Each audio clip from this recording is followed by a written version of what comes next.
We are tracking the storm this morning and flooding all across the area. We want to check in now with Terrebonne Parish. Earl Hughes, the Director of Homeland Security and Emergency Preparedness for Terrebonne Parish, is joining us now by phone. Thank you for joining us. And how are things going out there? And what do you want residents to start doing at this time, if anything, to prepare?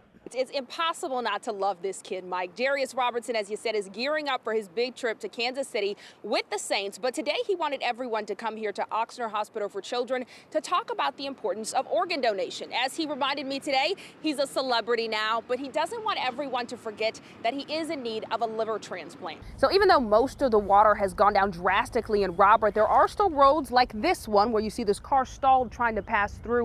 This is on Highway 445 just north of I-12. A new national report finds that people who spend time behind bars in Louisiana face more obstacles to employment than anywhere else in the nation. On average, states have about 120 restrictions on where felons can work. In Louisiana, there are 400.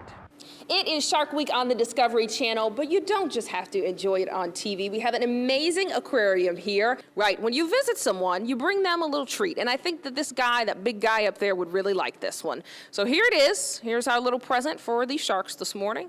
This is a little food friend for you. It's a little what I call a shark snack.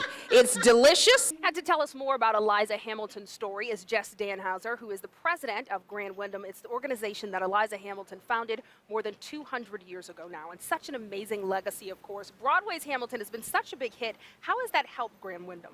We are in a small community that is called Tiki Island. It sits right here on the Galveston Bay. That's actually the Galveston Bay Bridge right behind us, just to give you an idea of where we are. And this is one of those areas that's used to seeing a lot of water and flooding. These houses sit many feet above the ground because they are prepared for that. What they're not prepared for is these high, rough waters that they are experiencing today. A 9-year-old Kentucky boy is being called a hero this morning. It's after he saved his 73-year-old friend when a tractor fell on top of them. And head of the classic video game Mario Kart, which we both admit we like. Yeah, we like this one. Is getting a virtual reality makeover. We've got two adorable, adoptable little kitties. It's a way to reduce the stray cat population humanely. It's a new program for the Louisiana SPCA. This morning, Alicia Hayfully is here to explain how that works. And you've got two little cuties, and they're actually siblings. Well, let's start with the Beyonce feature. When you first came, like 2 years ago, you were like, I'm working on something with Beyonce. I can't really talk about it. Was this what you were talking about? The film ends here, but the story doesn't. This film was meant to change the way the world thought about these young men. But that was 3 years ago now. And looking back, Jeremy says being part of the film actually changed his life. City officials have been staying on top of Tropical Storm Cindy with updates throughout the week. And now Councilmember at Large Jason Williams is here. And we want to talk about, of course, we did not see any major flooding in the metro area from Cindy. But what do you think we learned from this? Well, everyone is heading back to school, and all week long we are helping you guys get ready. Today, it's for the kids who are heading off to their dorms for the first time. We have seen so much solidarity from the community. People are protesting, standing together, and everyone wants solutions. What I'm finding is not everyone agrees on the problem. There are some who are saying this is a race issue, and others who are saying it is a compliance issue. I want to know what you guys think about that. Jarius Robertson always walks into Ochsner Hospital for Children with a smile. So what are we doing today? He's definitely contagious. I think what you see is what you get with Jarius. He's like that most days, you know, here at the hospital. He definitely kind of brings joy to all of us. And he's nothing but joyful when he talks about his big trip to Kansas City with the Saints this weekend. I know they're going to win. Robertson is so joyful, you almost forget he's battling a chronic liver disease. Essentially, you know, to survive, he definitely, because of his condition, needs a liver. Jarius spends so much time at the hospital that he considers it his home. The hospital actually has the only pediatric liver transplant facility in the state, and one person's donation can save up to 9 lives. Jarius wants to use his newfound fame to encourage more people to become organ donors. It keeps me going, and to know that I'm helping other folks do not pull me back down, to know that I need help too. It takes life to save life. It's not just Aaron to save his life. We're trying to touch all prospects of becoming an organ donor and save lives throughout of it. It also helps that the staff at Ochsner is there to cater to his needs at any time. He was on call like 3 in the morning. Jarius called down to the front desk and told them to page the doctor at 3 in the morning. And what did he ask for? He asked to be fed. Jarius is smiling through whatever life throws at him and looking forward to whatever lies ahead. What makes you so happy? the future. Sheba Turk, Eyewitness News. All right, were you excited for the Saints game this weekend?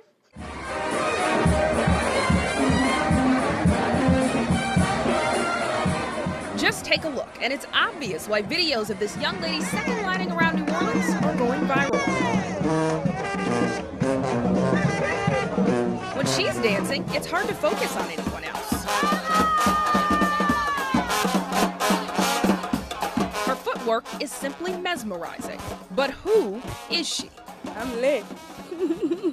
Terry Lynn Dorsey, to be exact, who's calling herself Fire Footwork Lynn these days. And when she's not dancing, the 21-year-old is surprisingly reserved. But then we ran into the Free Spirit Brass Band, and the fire was lit. A man who goes by the name Itchy has been posting videos of Terry Lynn's second lining on social media. And a few months ago, Baton Rouge rapper Lil Boosie shared one of those videos with his millions of followers, and that's when everything changed. A lot of folks recognize me, and I love it. The fame may be new, but the dancing is not. Terry Lynn's been dancing since she was 5. Her mom was in a second line group, and even though she has no professional training, Terry Lynn's viral fame helped her land a gig teaching her second line skills to a group called the Fire Expressions Art and Dance Conservatory. Before I went viral, I thought I just was going to be at the second line still, on the side of the band rolling. For and free. People, right, for free. And people telling me how nice I am and how good I am and how great I am. All of the attention has inspired her to turn her passion into her paycheck. Once I went viral, I started thinking, like I could turn this into my job. Like this is my job, my business. She's ready to go back to school to study business administration to start her own second line business, teaching classes. We're going to start from the feet. Okay. We're going to move left, All right. right, left, right, All right. left, right, 5, 6, 7, 8, drop down. Woo! All right. I'm convinced you're a good teacher. Thank you. We could all use a dance lesson from Terry Lynn Dorsey, but at the end of the day, that just can't be taught. What she has is a gift, and she wants to spend her life sharing that gift with everyone else. Sheba Turk, Eyewitness News.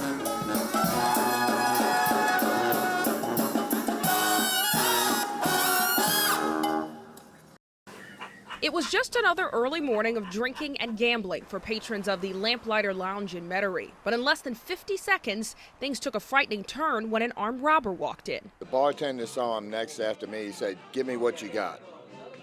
She opened up the drawers. He pulled all the money out, and then he was gone. It was just that quick.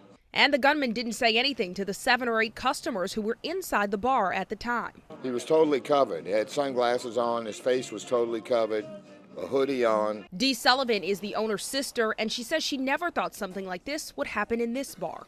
Oh, it scares me to think that people are waving pistols around like that in this world is just violent. The whole world should be scared right now. Deputies left the scene here at about 6 o'clock this morning, and not long after that, there were about a dozen customers who had returned to the lounge saying that even though it was a frightening experience, they wouldn't be scared away. They went right back to drinking and gambling like nothing happened. People are resilient, I guess. Sheba Turk, Eyewitness News.